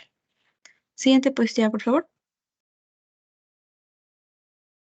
Bueno, aquí podemos observar de nuevo lo que son los tipos de desarrollo pleural, ¿no? En el caso del trasudado del lado izquierdo, vamos a observar que se va a dar por aumento de la presión hidrostática o disminución de la presión oncótica, como se observa en la imagen, y en el caso del exudado se va a dar por lo que es un proceso de inflamación. Y se va a observar lo que es la disminución de la presión oncótica. Siguiente diapositiva, por favor. Bien, en el caso del neumotórax, la etiología va a variar un poco. Principalmente lo que es en la región traumática. El neumotórax se puede dar por traumas, son lesiones que se dan en el tórax, pueden ser fracturas costales o heridas penetrantes o traumatismos torácicos cerrados que llegan a causar lo que es la entrada de aire hacia la cavidad pleural. También está lo que es la causa iatrogénica, puede ser el producto de los procedimientos médicos, como la toracocentesis, por ejemplo, una biopsia pulmonar mal practicada. También se puede dar por rupturas de pequeñas bullas pulmonares, pequeñas bolsas de aire dentro del pulmón que llegan a reventarse, por así decirlo, o explotar, lo que llega a filtrarse hacia la cavidad pleural, produciendo el empuje o el colapso del pulmón, y llegando incluso a empujar lo que es la tráquea y otros órganos de mioceno, como el corazón. Siguiente diapositiva, por favor. En lo que es la fisiopatología, aquí en la imagen se pueden observar lo que es el neumotórax, el hemotórax, el hidrotórax y el hematoneumotórax, en el que se observaron el conjunto de lo que es el aumento de aire y el aumento del líquido en la cavidad pleural. Siguiente diapositiva, por favor. Bien, en lo que es el neumotórax, vamos a observar que está a implicar un cambio en las presiones del espacio pleural, la presión que va a ofrecer los músculos hacia afuera y la presión de los pulmones como resistencia hacia adentro. La fisiopatología del neumotórax implica un cambio en esta presión del espacio pleural y la capacidad del pulmón para llegar a mantener esta espación normal. Lo que se va a observar es una pérdida de la presión negativa intrapleural, ya que normalmente el espacio pleural cuenta con una presión negativa en relación con la atmósfera, ¿no? Con el resto de aire que uno se encuentra. El ingreso de aire al espacio pleural va a igualar las presiones, lo que va a llevar a la pérdida de presión negativa y consiguientemente a lo que es el colapso pulmonar, como se va a ir más pequeño. También se va a ver lo que es la compresión del mediastino, de los órganos que se encuentran ahí, el empuje de la tráquea y del corazón, y una respuesta inflamatoria local. Posteriormente, ya después de un largo periodo, se va a dar lo que es la absorción del aire, con la que se va a obtener lo que es una homeostasis, ¿no? Ya una regulación de este proceso. Siguiente diapositiva, por favor. En lo que es la fisiopatología del derrame pleural, esta va a implicar cambios en lo que es la dinámica de la pleura y los capilares sanguíneos que la rodean, ya que el líquido pleural es un ultrafiltrado, ¿no? Del líquido que pasa por los vasos sanguíneos, por los capilares sanguíneos. Lo que va a pasar es que se va a aumentar la permeabilidad muscular. Esto puede ser por una inflamación, tal vez, o por infecciones, u otros procesos malignos, como cáncer, por ejemplo. Va a alterar lo que es la absorción del líquido pleural. Esto en cuanto a los conductos linfáticos, que se van a encargar de este filtrado o esta eliminación, y va a haber un desbalance consecuentemente de lo que es la producción, mucha producción del líquido y poca reabsorción del líquido pleural. También esto puede estar apoyado por lo que es una respuesta inflamatoria, que puede llegar a contribuir con este aumento de líquido dentro de la cavidad pleural. Eso es todo por mi parte, gracias. Bien, continuando con la exposición, vamos a hablar sobre lo que es la semiología propiamente de las dos patologías que se han mencionado previamente, que es derrame pleural y también de lo que es neumotórax. Empecemos con derrame pleural. Ahora que sabemos lo que es la definición de derrame pleural y la etiología, las causas y su fisiopatología, vamos a ver que el derrame pleural, recordando, bueno, tiene unos síntomas bastante característicos, los cuales vamos a poder diferenciarlos de lo que es un neumotórax. Siguiente, por favor. Bien. En este caso, un derrame pleural va a tener 3 signos y síntomas principales. Uno va a ser el dolor pleurítico, que su característica principal va a ser que es de tipo punzante, la localización es específica, que va a ser a nivel medio axial y en la parte inferior de los pulmones, en la base de los pulmones, en la parte más externa, se puede decir, justo en la imagen en la que vemos que es medio de color celeste. También vamos a observar lo que es una tos seca y una disnea progresiva. ¿Por qué progresiva? Porque al inicio de un derrame pleural, el líquido que va a haber en el espacio pleural va a ser poco al inicio. Entonces, ese líquido va a provocar dolor que va a ir aumentando. Ese va a ser el dolor de tipo punzante. Pero mientras más aumente el líquido, el dolor pleurítico va a disminuir un aproximado de 4 días aproximadamente y la disnea va a ir en aumento mientras más aumente el líquido en el espacio pleural. Es por eso que el inicio de un derrame pleural vamos a observar lo que es un dolor tipo pleurítico y después vamos a observar lo que es la disnea que va a ir en aumento. Siguiente, por favor. Bien, ahora al examen físico vamos a ver que a la inspección vamos a observar una disminución de la movilidad respiratoria, pero no vamos a observar nada adicional. El tórax va a ser simétrico, no va a haber ninguna variación. Y en el caso de la disnea, que es progresiva, pese a ser una disnea que puede aumentar en grado, no va a haber un uso de los músculos accesorios, a no ser que ya sea una disnea de MRC de 3 a 4. Lo que vamos a observar en ese momento va a ser un tiraje subcostal. Ahora, a la palpación vamos a observar, o bueno, vamos a palpar en realidad una amplexación disminuida en lo que es el hemitórax afectado. Y vamos a observar también o palpar una vibración vocal disminuida o abolida en el emitórax afectado. Recordemos que la vibración focal vamos a medirla haciendo que el paciente diga la palabra 33. Ahora, a la percusión vamos a observar o vamos a escuchar lo que es una submatidez y también una matidez, precisamente por el contenido líquido que va a presentar la lesión en el lado del emitórax afectado. Y a la auscultación vamos a escuchar lo que es un murmullo vesicular que está ausente. En algunos casos está bastante disminuido, pero lo más común es que no escuchemos ningún murmullo vesicular. Siguiente, por favor. Bien, ahora, generalmente, tanto el derrame pleural como el neumotórax, lo primero de exámenes auxiliares que vamos a solicitar generalmente son radiografía de tórax o una ecografía y en algunos casos también una tomografía computarizada. Como observamos en la radiografía, hay un derrame pleural en el hemitórax derecho en la base. Vemos una gran masa de radio opaca que va a estar ocupando aproximadamente la mitad del hemitórax derecho. Ahora, en este caso, al ser una cantidad de líquido bastante abundante, lo que podríamos suponer es que el paciente al inicio sentía un dolor, pero en el momento de la radiografía el dolor pleurítico ha disminuido y el paciente lo más probable es que presente una disnea. El grado ya depende del grado de compromiso también. Siguiente, por favor. Bien, ahora hablando sobre lo que es un neumotórax, como mi compañera ya lo explicó antes, es la presencia de aire en el espacio pleurítico que va a hacer que el pulmón, bueno, colapse y reduzca su tamaño, lo que va a provocar también signos y síntomas característicos. Siguiente, por favor. Bien, los signos y síntomas principales va a ser, a ver, acá hay una equivocación, más bien disculpen. En este caso, en el neumotórax, lo que se va a observar es dolor torácico agudo, no necesariamente un dolor pleurítico. Va a observarse también una tos que va a ser dolorosa para el paciente y en este caso, un diagnóstico, mejor dicho, un signo diferencial con la anterior patología es que la disnea va a ser brusca.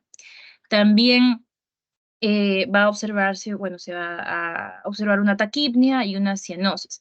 Ahora, ¿por qué la disnea en el neumotórax es de inicio brusco? Es como pinchar una llanta. Si uno pincha una llanta, el aire automáticamente va a salir, ¿cierto? Es algo muy similar en el neumotórax. En el derrame pleural, el aumento del el exudado, el transudado, el aumento del líquido pleural va a ir en aumento y esto va a provocar la disnea poco a poco, progresivo. Pero en el caso de un neumotórax no es así. Con las etiologías que ha dicho mi compañera, se puede explicar esto mucho mejor. La disnea es por eso que en el neumotórax va a ser de inicio agudo, va a ser de inicio brusco. Y por ese motivo también el colapso del pulmón va a ser mucho más rápido, lo que va a provocar que el paciente entre en una hipoxia y por lo tanto presente lo que es una cianosis. Siguiente, por favor. Bien, ahora al examen físico, en la inspección, lo que vamos a observar es una asimetría de tórax. En este caso, vamos a observar una disminución de la movilidad respiratoria en el hemitórax que va a ser afectado. En el hemitórax afectado también vamos a observar lo que es un abombamiento pulmonar, precisamente por el hecho de que ese lado o en donde está la lesión va a estar lleno de aire. También se va a observar lo que es una ingurgitación yugular y también vamos a observar una respiración superficial, lo que va a hacer que veamos un tiraje subcostal, o sea que se van a estar utilizando los músculos accesorios del tórax para poder realizar la respiración. Pero la respiración no va a poder completarse a la inspiración precisamente también por el dolor torácico. Ahora, en la palpación se va a palpar lo que es una amplexación disminuida, obviamente, en el lado afectado, y la vibración vocal va a estar o disminuida o va a estar abolida. Ahora, a la percusión, por ser el contenido de aire, se va a escuchar un tono timpánico y también una hipersonoridad. Se explica precisamente porque el contenido es aéreo.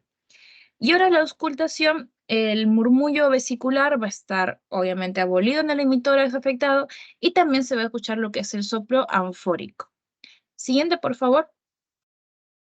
Bien. Ahora, igual que en la anterior patología, lo que generalmente se va a solicitar es una radiografía de tórax o también una tomografía o también, pues, una anterior, por favor. Ya, gracias. Una radiografía, una ecografía o una tomografía. En este caso estamos observando lo que es en el lado izquierdo el colapso del pulmón. En este caso, este paciente obviamente estaría viniendo con una disnea bastante marcada, probablemente con cianosis, pero hay que recordar lo que son los síntomas y signos que son diferenciales. Haciendo un recuento, para diferenciar lo que es un neumotórax de un derrame pleural, hablando de signos y síntomas, en el derrame pleural el dolor torácico va a ser pleurítico, ya dijimos qué significa pleurítico, y en el neumotórax el dolor torácico va a ser de inicio agudo y punzante, pero no en la zona del dolor pleurítico. También la disnea va a ser progresiva en el derrame pleural y en el neumotórax va a ser una disnea de inicio brusco.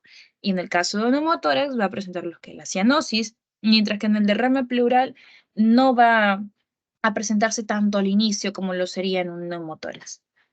Siguiente, creo que ahí es. Bien, paso a mi siguiente compañera, gracias. Buenas noches, doctora. Buenas noches, compañeros. Para continuar con la exposición, esta vez voy a hablar sobre la parte de diagnóstico, ¿no? Como ya mencionaron mis compañeros, la historia clínica y el examen físico van a ser guías fundamentales para abordar este síndrome, ¿no? Este derrame pleural. Y los signos y síntomas van a depender justamente de la enfermedad de base. Pero la tos, la disnea y el dolor torácico pleurítico va a ser una característica muy común. Al examen físico, como también ya mencionó mi compañera, es notable que encontremos matidez a la percusión. En el caso del derrame derrame pleural, también va a haber una disminución o una abolición del frémito táctil, también va a haber disminución de los sonidos respiratorios y una ausencia de la transmisión de la voz. Pero eso es en la parte de cuadro clínico, ¿no? Si queremos confirmar nuestra sospecha de que se trate justamente de un derrame pleural, vamos a usar como diagnóstico pruebas complementarias, estudios auxiliares. Entre ellos encontraremos la ecografía, la tomografía y la radiografía. Y también si queremos hacer un análisis de líquido pleural, usaremos la toracocentesis. El siguiente, por favor. En el caso de la radiografía, que es una de las imágenes que se usa principalmente, vamos a ver que en algunas radiografías se puede ver algunos derrames subpulmónicos, como se observa en la imagen. Estos van a ser pequeños que van a generar que se eleven las semidiafragmas, ¿no? Pero esto en una radiografía lateral se va a observar que el arco o el surco costofrénico se va a abolir, ¿no? Esto a partir de 75 mililitros de derrame en la parte de la radiografía lateral. Pero en cambio, cuando tenemos una radiografía de tórax PA, para que se llegue a ver este borramiento del ángulo costodiafragmático, se va a necesitar todavía de 150 a 200 mililitros, ¿no? Por eso es que es muy importante pedir una radiografía lateral. Otro signo que podemos ver es el signo de Damoiseau, donde se va a ver una opacidad que va a ascender adoptando un límite superior cóncavo que, como observamos en la imagen, va a subir hacia el borde axilar. Otro es un derrame pleural masivo, donde ya va a haber borramiento del campo pulmonar y también, como observamos en la imagen, va a haber una desviación contralateral de tanto la tráquea como la parte del mediastino. Otro es un signo tabicado, que esto va a darse por adherencia y también por tabiques pleurales que se van a formar como cámaras que van a estar aisladas, que van a impedir que el líquido se empiece a desplazar libremente como lo haría de acuerdo a la ley de la gravedad. Otro también es un signo intercisural que también se le conoce como tumor fantasma, ¿no? Esto debido a que, como vemos en la imagen de vista frontal, se va a ver una acumulación de líquido radiopaca que va a tener bordes regulares y que el que está analizando la imagen va a sospechar de la presencia de un tumor, ¿no? Pero ante una vista lateral, su situación o su posición cisural va a ser más clara, los bordes regulares van a hacer que justamente se rectifique, se compruebe que se trate de este derrame que se encuentra en esta zona, ¿no? Es esta cisura menor en el caso de una imagen de la imagen superior de la parte del pulmón derecho. Siguiente, por favor. Otro es el uso de la ecografía o también conocido como ultrasonido. Esta es más sensible para identificar pequeñas cantidades de líquido, ¿no? Además, nos sirve también de guía para poder realizar una toracocentesis. Es capaz de detectar hasta entre 3 a 5 mililitros de líquido, tiene mayor disponibilidad, no se usa la radiación, menos disponible que la resonancia o la tomografía, pero se necesita de un operador dependiente, ¿no? En la imagen derecha podemos ver cómo es que se da, es una ecografía normal, donde no hay presencia de un derrame, ¿no? Vemos de forma normal tanto el pulmón, el hígado, el riñón, pero al lado derecho vemos una imagen donde hay presencia de este derrame, ¿no? Podemos ver cómo es que se encuentra alterados la situación de estos órganos. Siguiente, por favor.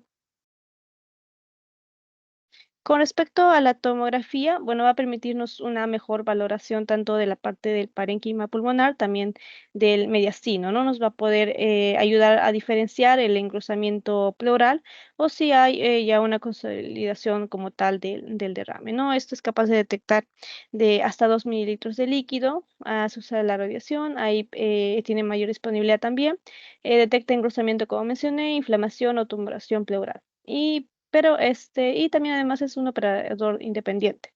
Podemos ver en la tomografía que hay un signo que se llama el signo de pleura dividida, como vemos en la imagen, ¿no? Donde se va a ver que en la tomografía, después de administrarle al paciente un contraste endovenoso, se va a ver que hay un engrosamiento y va a haber un realce de tanto las pleuras viscerales y las parietales, ¿no? Esto nos va a indicar, nos va a sugerir que hay presencia de una inflamación. También, aunque no se encuentra en la diapositiva, hay otro fenómeno, signo conocido como fenómeno de Contarini, el cual se refiere a que hay presencia de un derrame pleural, pero en este caso va a ser bilateral, y que en ambos lados va a tener una distinta etiología. Siguiente, por favor. En el caso de la toracocentesis, o también conocido como punción pleural, es una prueba que se realiza con la finalidad de extraer líquido de la cavidad pleural, tanto con fines diagnósticos como terapéuticos, ¿no? La punción se hace atravesando la pared torácica hasta llegar a la cavidad pleural, ¿no? Por lo que se considera también una punción transtorácica. Entre las indicaciones está que indicado en presencia de un nuevo derrame pleural, excepto en derrames con una etiología evidente o no complicadas, ¿no? En los que tras un tratamiento o tiempo esto se resuelve y no se disminuye. Y está contraindicados en caso de que haya una cantidad mínima de derrame, bajo rendimiento diagnóstico y alto riesgo de neumotórax. Sí, también está contraindicado en caso de que el paciente presente una infección cutánea de la pared torácica o haya presencia de una ventilación mecánica con presiones elevadas o alteraciones de la coagulación. Siguiente, por favor. Pero ¿cómo es que se da, cómo es que se realiza esta toracocentesis, no? Primero lo que haremos es colocar al paciente en sedestación, como podemos ver en ambas imágenes, y localizar el punto de punción, ¿no? Esto va a ser de 2 a 3 centímetros por debajo de la línea de matidez, de acuerdo a la percusión que le hicimos con anterioridad al paciente. También esto va a ser encima de las 9 costillas entre la línea axilar posterior y la punta de la escápula, ¿no? En caso de que se trate de un derrame pleural masivo, va a ser 5 espacios intercostal entre las líneas axilar anterior y media, ¿no? Se tiene que localizar el borde superior de la costilla inferior, también el paquete vasculonervioso que se localiza en el borde inferior de la costilla. Se va a delimitar el campo estéril e infiltrar anestesia y colocar por planos, ¿no? Aspirando esto antes de cada inoculación de la anestesia hasta encontrar este contenido líquido, ¿no? También se debe realizar una punción con angiocatéter en caso de que se trate de una evacuación o con aguja en caso de que se trate de una punción diagnóstica. Y algo que es muy importante es que no deben evacuarse más de entre 1000 a 1500 mililitros por sesión, ¿no? Y también es importante saber que se debe realizar un control radiológico posterior a que se realice, ¿no? Esto principalmente para descartar alguna complicación que haya aparecido durante el procedimiento. Luego de que obtengamos el líquido, es muy importante ver las características de este líquido, ¿no? Ver, por ejemplo, el color, si es un color amarillo, podría indicarnos TBC. Si es en cambio un amarillo, pero yéndose más al verdoso, podría ser indicio de una artritis reumatoide. Eh, También debemos ver bueno, se debe ver el olor, ¿no? De este líquido. Si tiene un mal olor podría indicarnos presencia de un empiema, ¿no? Que se pus justamente. Y también debemos ver la viscosidad, ¿no? Si es muy viscoso, podría estar relacionado con un mesotelioma. Y justamente en el análisis de este líquido pleural es que se ha dado su clasificación de acuerdo a unos criterios de Ley que mi compañera posteriormente va a explicar. Gracias. Buenas noches, doctora. Siguiente PPT, por favor. Continuando con la exposición. Como bien indicó mi compañera, vamos a hablar pues, sobre los criterios del DAI, ¿no? Pero antes vamos a hablar un poco de la ecografía, como también indicó, acerca de la ecografía torácica, que bueno, es la prueba más sensible para poder detectar un derrame pleural, ¿no? Y también es muy útil para poder detectar formas atípicas, como en este caso tenemos pues los derrames loculados o encapsulados, ¿no? Ahora, si se confirma la presencia de líquido pleural libre, se debe pues realizar una toracocentesis para el estudio bioquímico y microbiológico también y citológico del líquido, ¿no?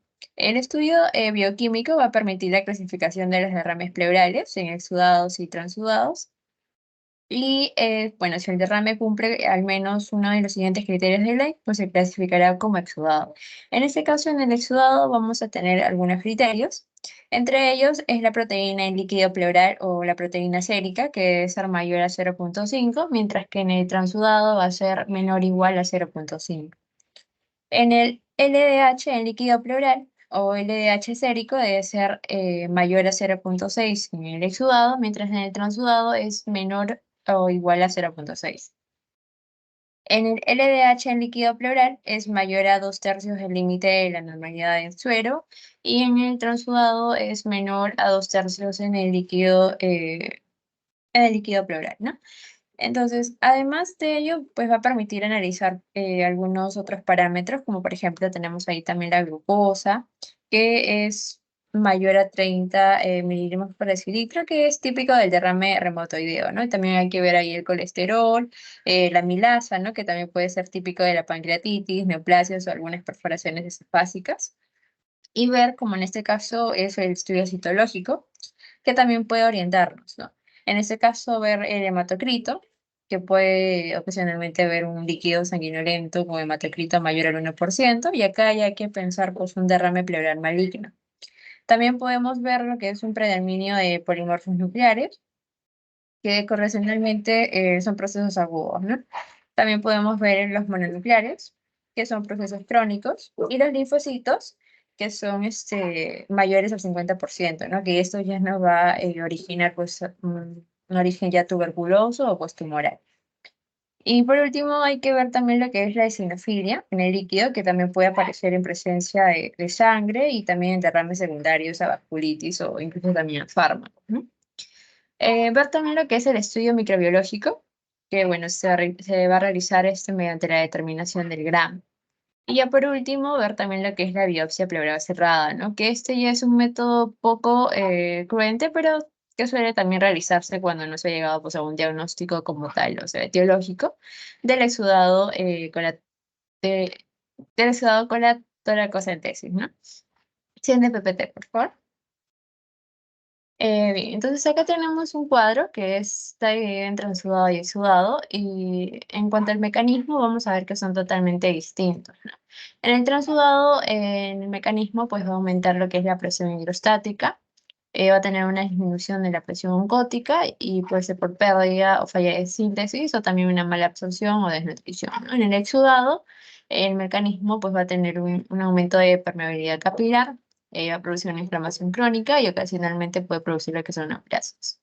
Las causas más frecuentes en el transudado es una insuficiencia cardíaca, congestiva, cirrosis, síndrome nefrótico, una insuficiencia renal crónica, el síndrome de May. Y en el exudado, las causas más frecuentes puede ser un derrame paraneumónico, un TBC, un empiema, o también en cuanto maligno puede ser el cáncer del pulmón, metástasis, el linfoma, y en parásitos puede ser la ameba y equinococo. Siguiente PPT, por favor. Bueno, en cuanto al tratamiento, ya vamos a ver que los transudados se van a manejar simplemente al corregir el problema subyacente. Y el manejo del exudado también puede requerir pues, un control local del derrame, ¿no? Como en este caso puede ser el drenaje o esclerosis, y también ver lo que es la corrección del trastorno subyacente. Y un derrame paraneumónico ya complicado, pues requiere lo que es un drenaje con una sonda de toracostomía, ¿no? Y si ocurrieran las tabicaciones, puede instalarse también lo que es la urosinasa o la streptococinasa, que ya es mediante una sonda torácica, ¿no? Y los derrames malignos suelen ser también bastante graves y pueden acumularse después de la toracocentesis terapéutica con aguja. Y algunas alternativas que tenemos para esto, pues es la aplicación de talco o abrasión directa y una inserción también de una derivación pleuroperitoneal, ¿no? Y una instalación también de fármacos esclerosantes, como en este caso tenemos la bleomicina o la aminociclina. Y esto ya es mediante pues una sonda pleural.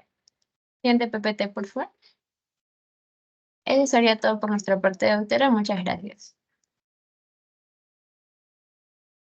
Bien, entonces todo esto ha sido el tema de síndromes pleurales, ¿no? Sí, doctora. Sí, han hecho una revisión de lo que es la anatomía, como decía, es básico para poder entender por qué se produce un derrame pleural, ¿no? Y recordando la anatomía, el espacio pleural es virtual, prácticamente no hay espacio pleural, ¿no? Se denomina como una cavidad virtual que contiene, algunos autores mencionan solo 5 mililitros de líquido, o sea, no debe haber líquido o no hay, o de 5 a 15 mililitros de líquido.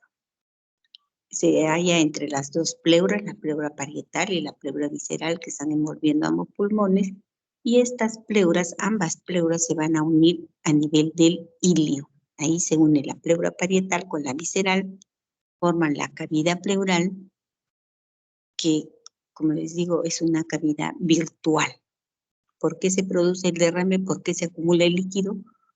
Por la diferencia de presiones, ya lo he mencionado, la presión oncótica y la presión hidrostática, ¿no? ¿Cómo se clasifican los derrames pleurales o los síndromes pleurales? ¿Qué es lo que vamos a observar? El derrame pleural, que puede ser la presencia de líquido en la cavidad pleural, y el neumotórax, que es la presencia de aire en la cavidad pleural. En el derrame pleural, este líquido puede ser sangre, puede ser quilo, puede ser un líquido seroso, como se observa en los procesos infecciosos, ¿no? A la cabeza TBC, o puede ser un hemotórax, por ejemplo, en los accidentes cardiovasculares o cuando son atacados con arma blanca, por ejemplo, producen un hidrotórax, un hemotórax, perdón, o sea, la presencia de sangre en la cavidad pleural. Y también cuando hay alteraciones del conducto linfático, hablamos de quilotórax, ¿no? Es decir, la linfa se acumula en el espacio pleural, ocasionando un quilotórax. Eso en cuanto a lo que es la clasificación del derrame pleural. Y este líquido, ¿cómo se va a dividir? En exudado y en trasudado. Básicamente, dependiendo de los criterios del AI. O es decir, se basan o se fundamentan en los criterios del AI. ¿Qué es lo que el AI establece en los casos de derrame pleural? Cuando hablamos de un exudado, cuando es rico en proteínas. Cuando hablamos de un trasudado, cuando es pobre en proteínas, ¿no? Aparte de ello, también se consideran, aparte de las proteínas, la relación de proteínas en el líquido pleural y en el suero, que en el caso del exudado es mayor a 0.5 y en el trasudado es menor a 0.5, la relación de deshidrogenasa láctica del líquido pleural sobre el suero, que en el trasudado es mayor o igual a 0.6, en el trasudado menor o igual a 0.6, y la deshidrogenasa láctica se describe que en el caso del exudado es mayor a los 2/3 de los valores de líquido de deshidrogenasa láctica en el suero. Entonces, estos parámetros son básicos, son elementales, que ustedes tienen que saber para poder determinar si estamos frente a un exudado o un trasudado. Si obtenemos un líquido en la toracocentesis, como lo ha mencionado su compañera, toracocentesis es un procedimiento neumológico que consiste en extraer el líquido pleural del pulmón, pero siempre y cuando sea más de 300 centímetros cúbicos. Si es menos, es preferible no hacer toracocentesis por el riesgo que existe, ¿no? Puede causarse un neumotórax, por ejemplo, puede haber iatrogenia, como hay poco líquido de punzar un vaso o una, ya sea vena o arteria. Entonces, para hacer toracocentesis generalmente se hace a partir de 300 centímetros cúbicos de líquido pleural. Entonces, al evacuar el líquido pleural, supongamos, vemos en la radiografía de tórax que hay un volumen aproximado de medio litro, o sea, 500 centímetros cúbicos. Se realiza la toracocentesis, obtenemos el líquido, un líquido amarillo citrino, espumoso, es indicativo de que se trata de un proceso infeccioso. ¿De qué proceso infeccioso estamos hablando? ¿Cuál es la enfermedad más frecuente y más común en nuestro medio? Tuberculosis pulmonar. Entonces estamos hablando, cuando observamos un líquido amarillo espumoso, tipo la Inca Kola, ¿no?, de los casos de TBC pulmonar. En este caso observamos un líquido amarillo citrino con abundante espuma. ¿Qué significa la espuma o qué nos indica la espuma?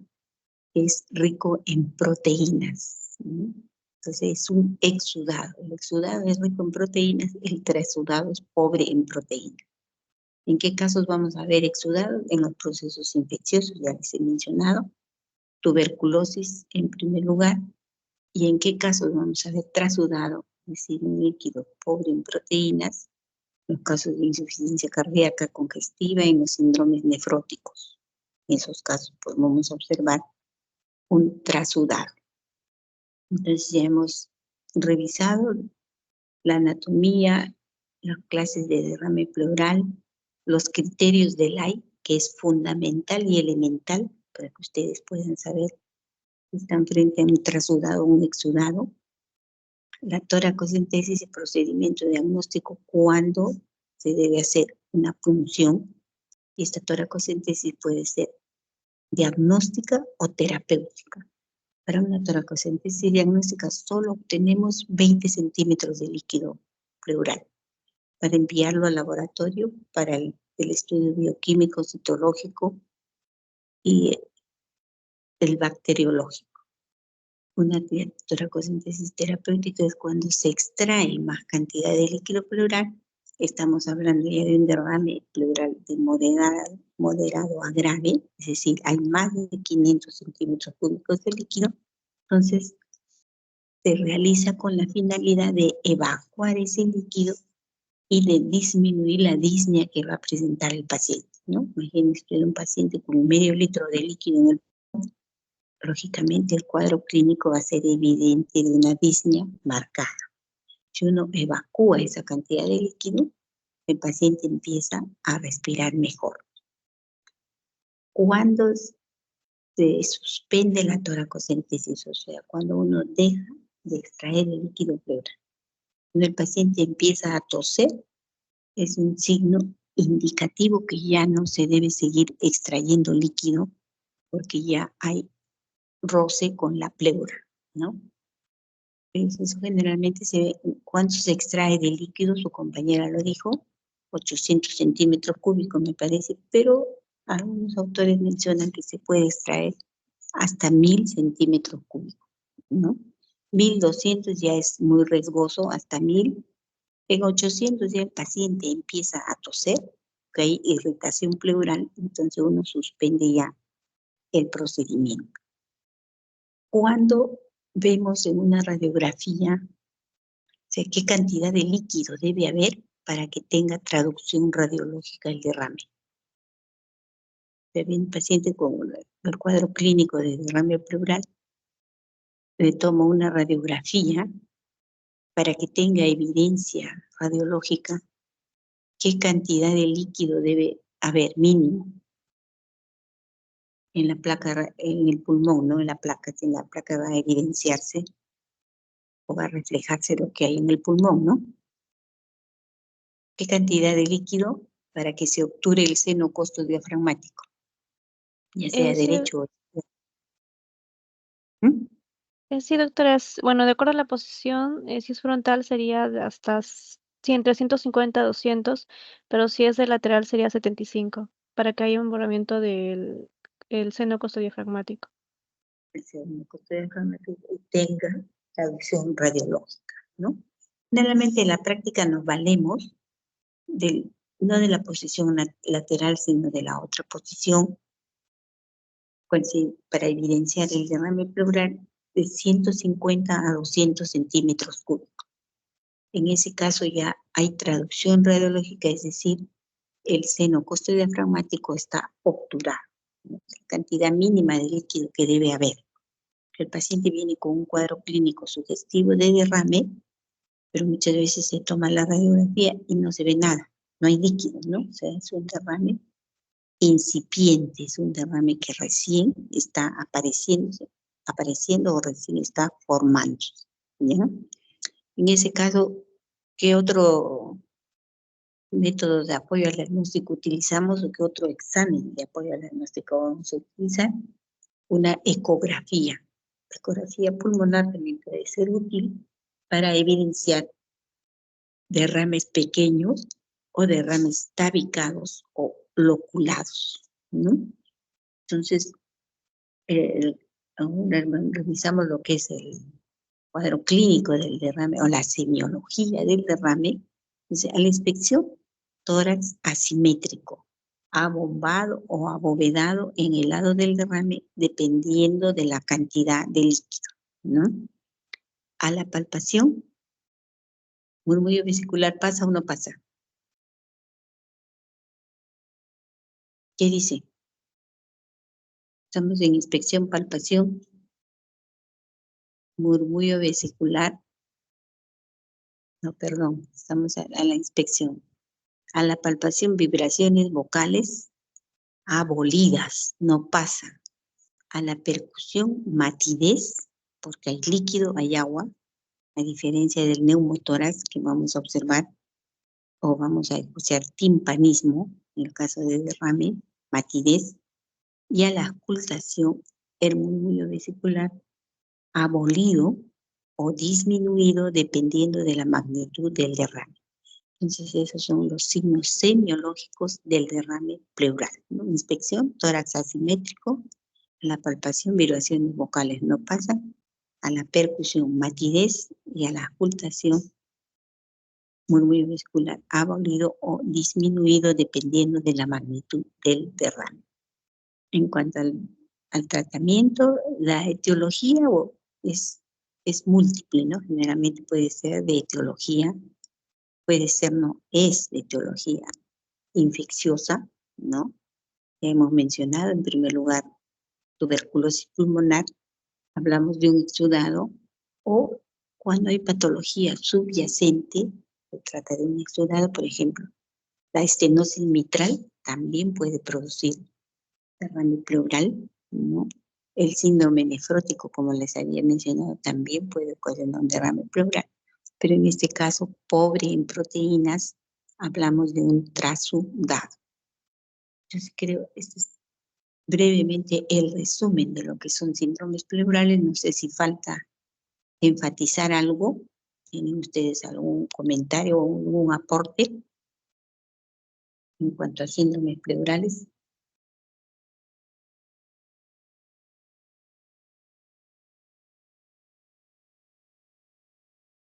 Todo está claro, ¿no? Sí, doctora. Sí. Bien, entonces, habiendo hecho la revisión después de la exposición de los dos grupos, tanto el síndrome parenquimales y síndromes pleurales, damos por concluida la clase, agradeciendo a los alumnos expositores y agradeciendo también la asistencia de ustedes a la clase virtual. Muchas gracias, tengan buenas noches. Hasta luego, doctora, gracias. Gracias, doctora. Buenas noches. Buenas Buenas noches, noches. doctora. Gracias. Buenas noches, doctora. Buenas noches. Buenas noches, doctora.